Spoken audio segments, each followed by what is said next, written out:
If you're new to the video or photo industry and don't know how much you should be charging for your services, stick around because that's what we're going to be talking about today.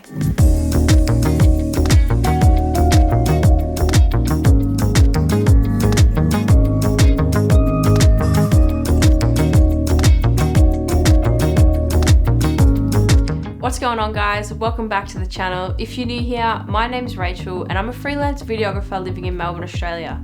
On this channel, I share everything filmmaking related, so if you're into that sort of stuff, make sure you subscribe and turn the notifications on.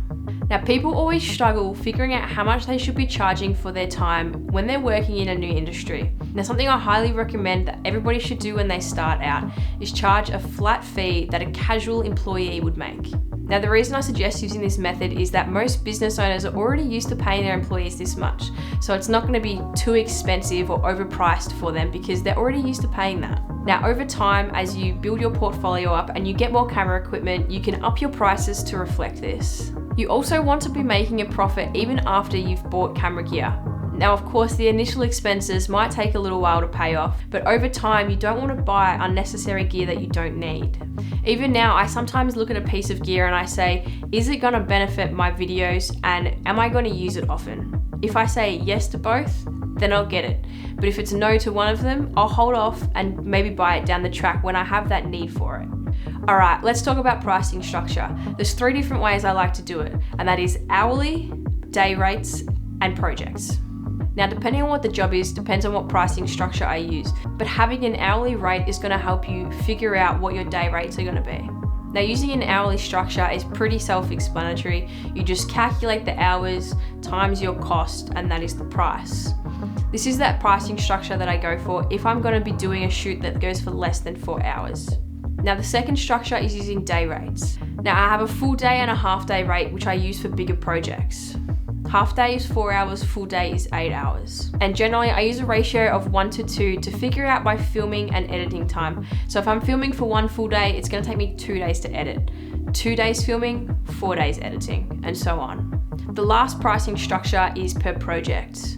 Now, I find that I don't use this structure that often, but there are some projects where this would be useful. Just quickly, if you're enjoying the video, consider giving it a thumbs up and even subscribing to my channel. It helps more than you know. Back to the video. So for example, if you're going to be creating some videos or some photos for a client and they're going to get it published on a billboard or in a newspaper or on TV, then I'm going to charge a bigger fee compared to if I was creating some videos or photos for someone just to share on social media. The content we provide has so much value when used across different mediums, and so we need to charge accordingly. If someone is going to use your content in an online course that they're going to be selling for $5,000, you need to price yourself in accordance to that.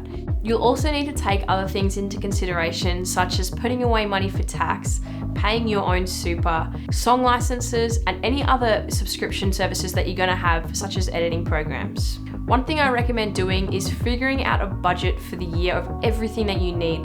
You know, your expenses for your business, your expenses for camera gear, your expenses for your rent or your car or any other life expenses that you might have, and figure out overall how much you roughly need to be making per year. That way you can work backwards and try and figure out how much you need to charge.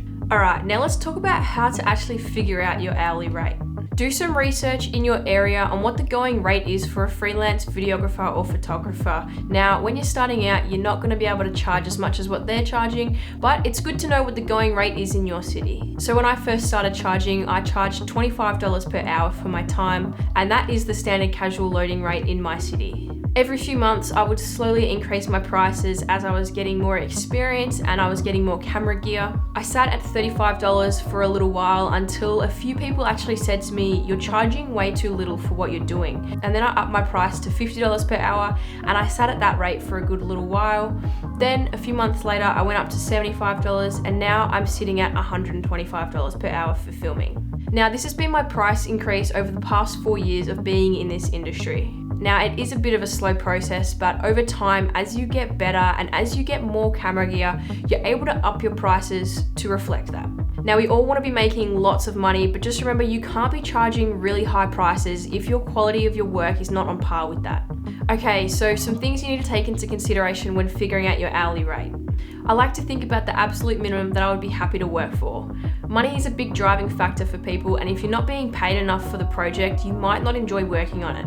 If you're constantly sending out quotes to people and everybody is saying yes without even taking time to think about it, you're not charging enough for your work. As much as hearing no every now and then might seem like a bad thing, it's actually a really good thing because it shows that your prices aren't for everybody and that you're not undercharging. Now just remember that if you're going to be upping your prices every few months, that if an old client comes back to you, you need to tell them straight off the bat that your prices have increased. Simply letting them know that since you last worked together, your skill set has increased, as well as you've invested some more money into camera gear, and so your prices are a reflection of that.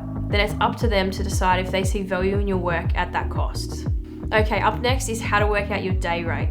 So once you've worked out what you're going to charge per hour, times that by 8, and then what that cost is your day rate. So for me, my hourly rate is $125 per hour. I times that by 8, now that equals $1,000. Now I use $900 as my full day rate to try and incentivize people to hire me for the full day of work instead of just a few hours. Seeing a 4-digit number such as $1,000 is more daunting than seeing a 3-digit number such as $900, and so that's why I've gone with that price. Now to work out your half day rate is just divide that by 2. So for me it's $450. I spend more time editing, and so my rate for that is a little bit less than what it is for filming.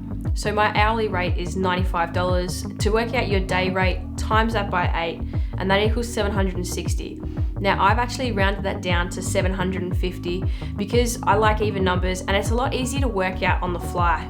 Now my half day rate for editing is $400. Again, I've rounded that up to make it an even number and easier to work out. Now, although these costs are a little bit different to what my hourly rate equals, having this structure and knowing these costs off the top of my head make it so easy for me to quote people. Last but not least, how to work out a project rate. Whenever I quote for projects that are going to see a bigger return on investment, I add an additional fee on top of it. So I use my day rate structure to work out the baseline that I'm going to charge for this project, and then I add an additional chunk on top of that. So for example, let's say I was filming some content for someone to use in their online course that they're going to sell for $5,000. They're hiring me for 3 days of filming, and using my 1:2 filming to editing ratio, that will equal 6 days of editing. Now calculating this together, that equals $7,200. Now, if they're selling membership signups for $5,000, they're only going to need 1.5 people to sign up to pay off my services. So in this instance, what I would do is add an additional chunk on top of that to equal $10,000. And when I send the quote to the client, I'll let them know that all they need is 2 people to sign up for their course to have my expenses fully covered. Figuring out how much to charge for your services can always be a struggle. I've said it a few times in this video already, but these people aren't just hiring you for your time, your skills, your unique style, and your camera gear, and so you need to always take these things into consideration. If you send a quote to someone and they say it's way too expensive, then they just don't see the value in what you're able to provide them. Again, don't be afraid of hearing no. If you want to make a living off of this, you need to be charging appropriately, and not everybody you come across is going to be able to afford to hire you. Every project that we work on is completely different, and so it's totally okay to use different pricing structures for the different projects. Now, I know there are other ways that you can charge for your services, but these are the 3 ways that I've found most useful to me. Having a structure and set out costs really does make it super easy when you need to quote someone, especially if you need to do it face to face. The whole purpose behind this video was to help new videographers or photographers figure out how much they should be charging for their services, as well as give you an idea on pricing structures that you can use down the track. If you found this video helpful, I'd appreciate it if you give it a thumbs up and even subscribing to my channel. In the filmmaking industry, talking about prices and the business side of being a freelancer is just something that's not spoken about by many people. And so I hope this video has helped you guys. I've linked my Instagram down in the description. If you guys have any more questions, feel free to DM me. I'm always happy to help. I'll catch you in the next one.